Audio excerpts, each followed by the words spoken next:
back at it again, new day. Hopefully, barring any breakdowns, we're gonna finish all the alfalfa today, and maybe this afternoon bale some Timothy. Maybe, depends what the weather does. But let's hope for no breakdowns today. Let's hope for good weather. We should, and we'll get all this hay made.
Well guys, chopper's going back in the building. We finished it. We made good feed, no accidents, no wrecks, no major breakdowns. Now that we're done with the alfalfa, we can move on to the Timothy hay. Hay will actually bale. hopefully we'll get that made before it rains and thus complete the 4-day hay bonanza. All right guys, so yesterday we finished the alfalfa hay where we chop it and blow it into trucks like that. Today we're out in our Timothy hay, and this is dry hay. This is hay that we actually bale up. We can get it dry enough, we can bale it into these big squares right here, load them up from the field, haul them back home and stack them in the barn. We've got these big bales. They're 3x3x7s. So no, we're not standing all wagons and throwing them by hand like everybody likes to think about when they say, oh, I bale hay. Well, we don't do that anymore. Thank God. We got Tim stacking in the field today. He's one of the best there is at doing it.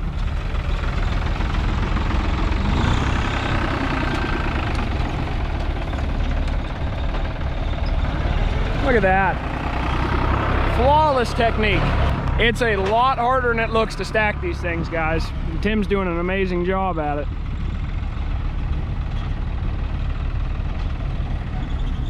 That happens a lot. Oftentimes you'll push them over, then you got to restack them again. But Tim's good, so we don't have to worry about that. So I'm about loaded now. Time to head back to the barn and we'll get rid of these. All right. So we got them dumped out, guys. We're back here at the hay barn. As you can see, we've got last year's old heifer hay, our new good hay from this year. Then we've also got some western hay. So this hay came out of Colorado. So this is alfalfa like we were chopping the other day, but it's been dried enough up in the mountains that they can bale it. More old heifer hay. And then over here we got straw.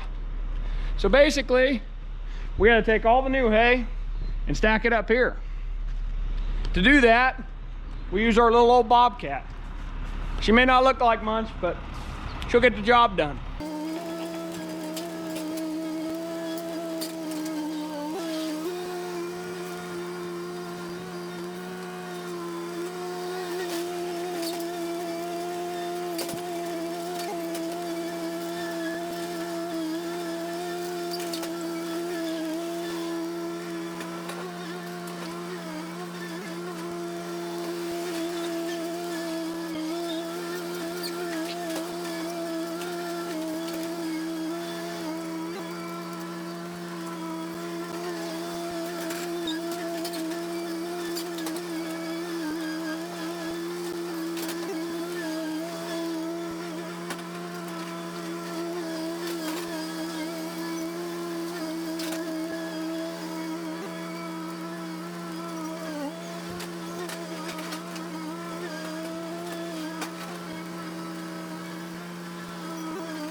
So there you go, guys, all stacked up. Let's go back to the field and get some more. Guys, a quick little story here while I'm getting finished uploading. So doing what I'm doing right now, driving the truck around the hayfield like this, was the actually very first job I ever did on the farm where I actually got paid. So back when I was about 8 years old, 8 or 9, they'd drive the trucks to the hayfield, and then my job was to drive them around the hayfield while my oldest sister, who actually lives in Kansas City now, also a CPA, very smart, she would actually load the trucks. And she'd drive the tractor and load them while I'd drive around the field. And then when we got loaded, I'd park it at the end of the field and somebody would then come and take it and drive it home because, you know, I wasn't legal to drive these trucks down the road. Barely was reaching the pedals. But I did it. And I got paid. I actually got paid to do it. I kept that first paycheck stub. I got paid $3 an hour. The check was $76.10. And yes, at 8 years old, the government took money for taxes. And me being not the most educated of children with money at the time, I took all $76.10 and I bought an array of squirt guns. Yep, honest truth. Super soakers. Good stuff. So guys, stacking hay, especially like this, it's pretty biblical. It's not that complicated. You know, you got to build your house on a rock. not on the sand. Build it on a rock. That bottom bale's got to be a rock. If it's sand, they're all gonna fall down. Jesus and farming, they go right in hand.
Alright guys, it is really hot now, but luckily we're just about done. This is about the last load, and we'll have had all the alfalfa done, all the Timothy done. We did it all in 4 days. The good Lord kept the rain away. We got it done. Thank you, Jesus, we did it. And also, just to clarify, from earlier in the video talking about building house on the rock, house on the sand, or stacking hay on a rock, on the sand, if you want to look it up, it's Matthew chapter 7 verses 24 through 27. That's Matthew chapter 7, 24 through 27, where Jesus is talking about building houses on the rocks versus on the sand, and basically who's wise in that, building on a solid foundation, which, if that bottom bale ain't right, it all comes down. A lot of lessons to learn, folks. But that's going to wrap up the all of the hay videos for now. I'm the Robotic Dairyman. As always, guys, thanks for watching. We'll see you next time, and God bless.